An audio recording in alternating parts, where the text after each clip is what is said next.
बिस्मिल्लाहिर्रहमानिर्रहीम। अस्सलाम वालेकुम वीवर्स। तो वीवर्स, आज मैं आपके साथ शेयर करूंगी शादियों पे बहुत ही मज़े की बनने वाली चावल की खीर। तो चावल की खीर बनाने के लिए मैंने लिया है ये छोटा सा जो ग्लास है, इसके मेजरमेंट के हिसाब से मैंने चावल लिए हैं। चावलों को मैंने आधे घंटे से भिगो दिया था और 2 मैंने रस लिए हैं। ये 1 कप मैंने दूध का लिया है और इसको हम रस को और चावलों को जो है वो दूध में अच्छी तरह से ब्लेंड कर लेंगे। तो चावलों को जो है वो हम अच्छी तरह से पहले इस तरह हाथों से मसल लेंगे। जी, तो इस तरह से हमने चावलों को तोड़ लिया है और अब हम इसको ग्लास में डालते हैं। जी, तो ब्लेंड करने के लिए हम इसे इसमें डालते हैं।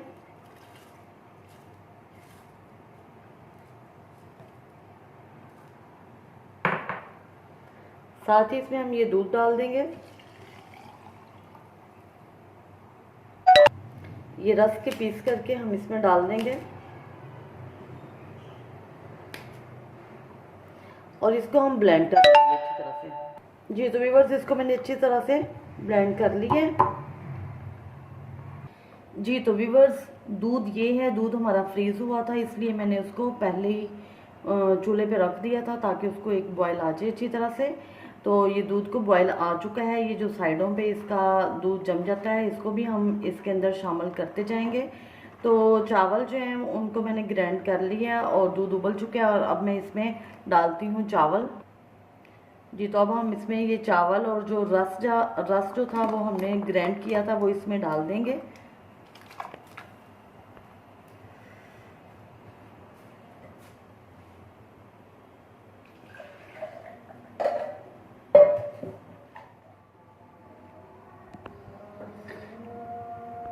साइड से हम इसकी अच्छी तरह से साफ करके इसके अंदर ही डालते जाएंगे।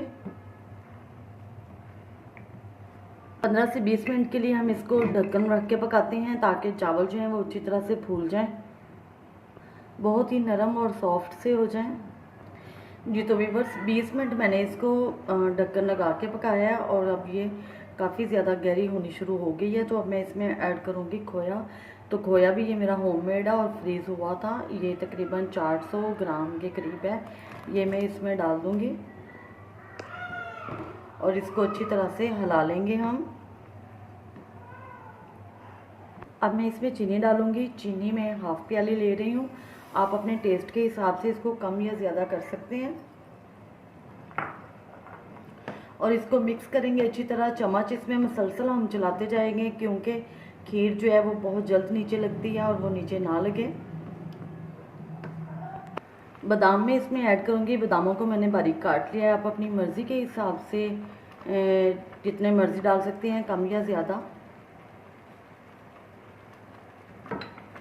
और इसको हम मसलसल चलाते रहेंगे। अब ये काफ़ी ज़्यादा थिक होनी शुरू हो गई है और ये बहुत ही इजी और बहुत ही मज़े की बनती है।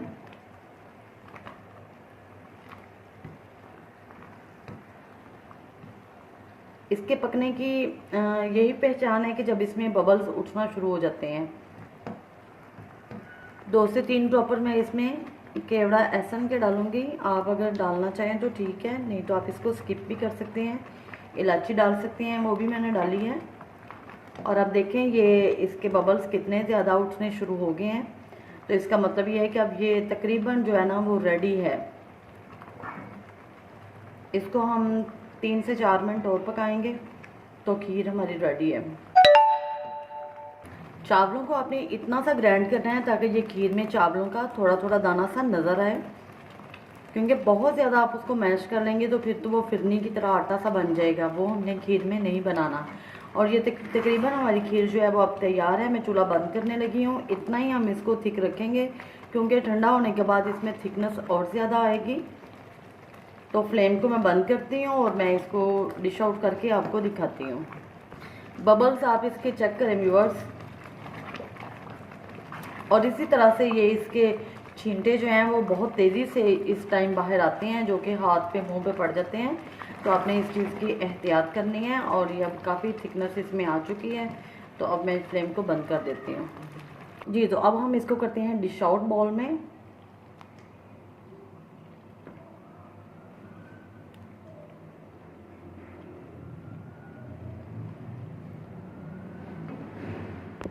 जी तो व्यूअर्स ये है इसकी फ़ाइनल लुक। आप इसको ज़रूर ट्राई कीजिएगा। मेरे चैनल को लाइक शेयर और सब्सक्राइब करना मत भूलिएगा।